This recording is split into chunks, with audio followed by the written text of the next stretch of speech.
மக்களவை தேர்தல் வந்து சிறிது நாட்களிலேயே அறிவிக்கப்பட இருக்கின்றது. உங்களோட கூட்டணி யாரோட கூட்டணி?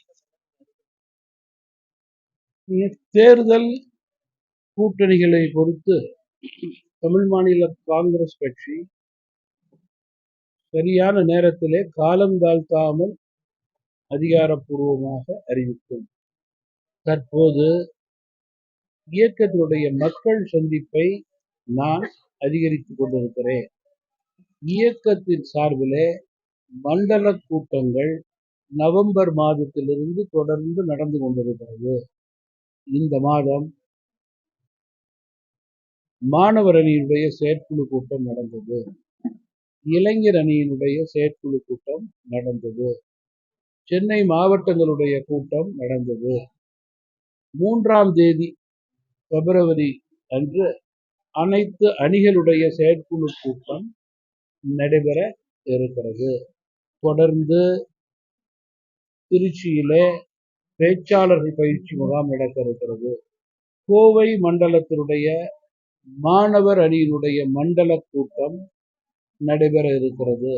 இளைஞர் அணி மாணவர் அணி சேர்ந்து தென் மாவட்டங்களிலே மதுரையிலே கூட்டம் நடத்த இருக்கிறார்கள்.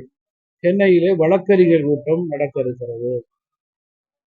இறுதியாக இந்த மாதம் என்றால் பிப்ரவரி மாதத்திலே இயக்கத்தினுடைய செயற்குழு கூடி தொண்டர்களுடைய எண்ணங்களையும் ஒட்டுமொத்த தமிழக மக்களுடைய எண்ணங்களையும் பிரதிபலிக்கும் வகையிலே கூட்டணி அறிவிப்பு அதிகாரப்பூர்வமாக வெளியிடப்படும்.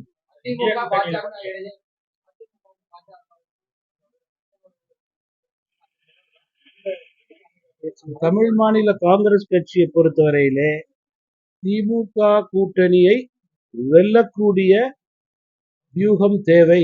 அதன் அடிப்படையிலேயே தேர்தல் வியூகத்தை அமைக்கக்கூடிய நிலையை ஏற்படுத்த வேண்டும் என்று கருதுகிறோம்.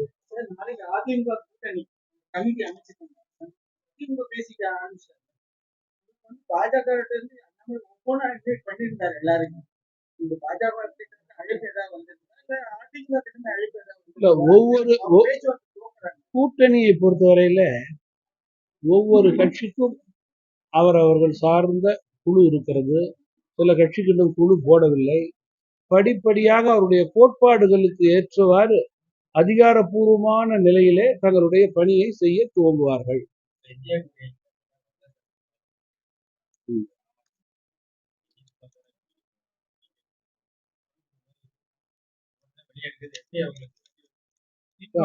முதல் நாளிலிருந்து நான் சொல்லிக் கொண்டிருப்பது, இந்தி கூட்டணி என்பது முரண்பாட்டினுடைய மொத்த வடிவம்.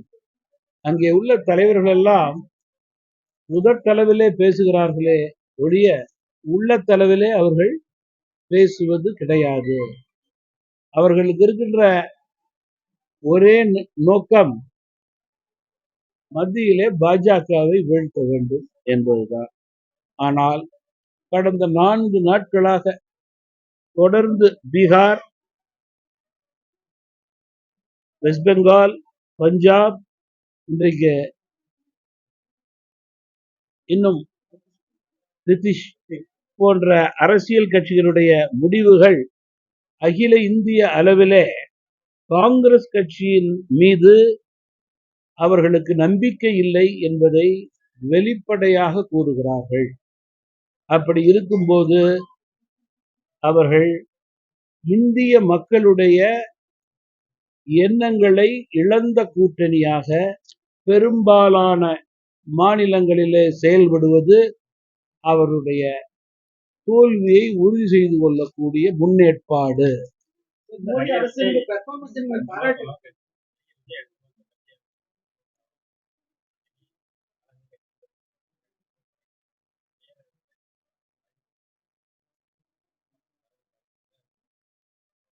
அதுக்கு முன்னாடி இன்னொன்று சொல்றேன். மரியாதைக்குரிய பீகார் மாநிலத்தினுடைய முதல்வர் திரு நிதிஷ் குமார் அவர்கள் மூத்த அரசியல் தலைவர், அனுபவமிக்க அரசியல் தலைவர். கடந்த 2 நாட்களாக அவர்கள் ஒரு அவசர முடிவை எடுக்கின்றார்கள் என்றால் தன்னுடைய மாநில மக்களுடைய எண்ணங்களையே அவர்கள் மத்திய தேர்தலுக்கு பிரதிபலிக்கிறார்கள் என்பதற்கு எடுத்துக்காட்டு. நீங்க பொதுவா இந்தியா ஒரு ஜனநாயக நாடு.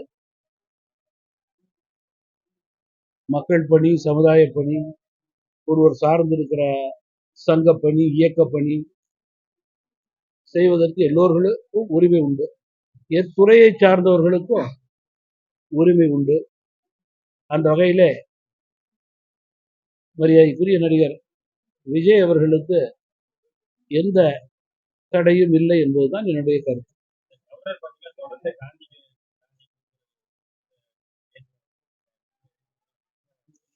தமாகவை பொறுத்தவரையிலே இந்தியர்கள் ஒவ்வொருவரும்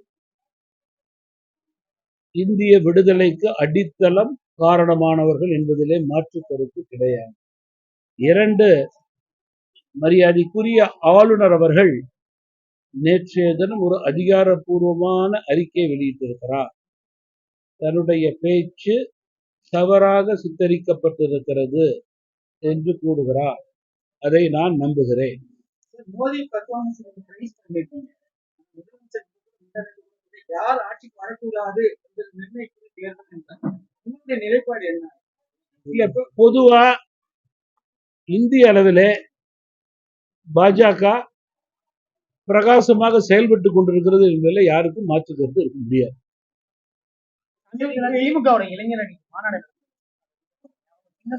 அவர்களுடைய பண பலத்திற்கும் விளம்பரத்திற்கும் இது எடுத்துக்காட்டு.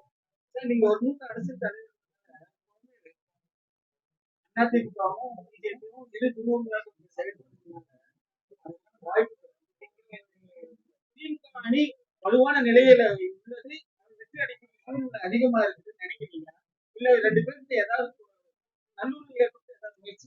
என்னுடைய தனிப்பட்ட கணிப்பு, பொதுவாக தமிழகம் மட்டுமல்ல எல்லா மாநிலங்களிலும் நடைபெற்ற அத்துணை தேர்தல்களுடைய கூட்டணிகளை நீங்கள் பார்த்தீர்கள் என்றால் கட்சிகளுக்கிடையே சலசலப்பு, கருத்து வேறுபாடு இவைகளெல்லாம் சகஜமான ஒன்றாகவே இருந்து கொண்டிருக்கிறது. தேர்தலுக்கு முன்பு எதிரியை வீழ்த்துவதற்கு அவர்கள் எடுக்கும் இறுதி முடிவு, இறுதி வடிவம்தான் அதிகாரப்பூர்வமான ஒன்று என்பது என்னுடைய கருத்து.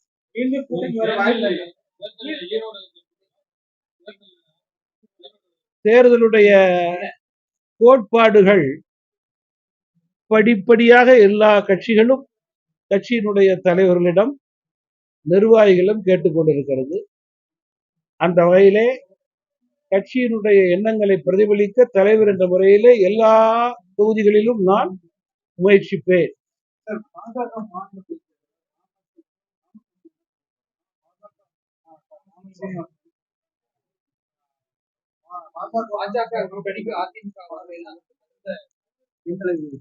என்னுடைய தனிப்பட்ட கருத்து தமிழகத்திலே பாஜக தங்களுடைய கூட்டணியை முடிவு செய்வது என்பது மத்தியில் உள்ள தலைவருடைய முடிவாகத்தான் இருக்கும். அவர்களுக்கு அந்த அதிகாரம் இருக்கிறது. எனவே அதற்காகத்தான் பத்திரிகை நண்பர்களும் வெயிட் பண்ணிட்டு இருக்கீங்க.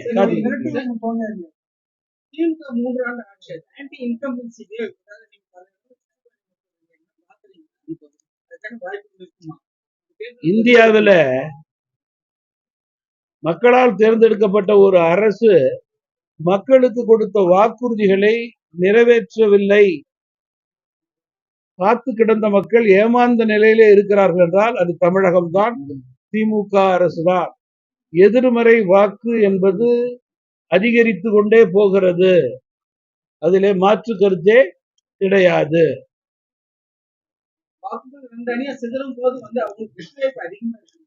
தேர்தல் கூட்டணிகள் இறுதியான பிறகு இந்த கேள்விக்கு நான் பதில் சொல்ல முடியும்.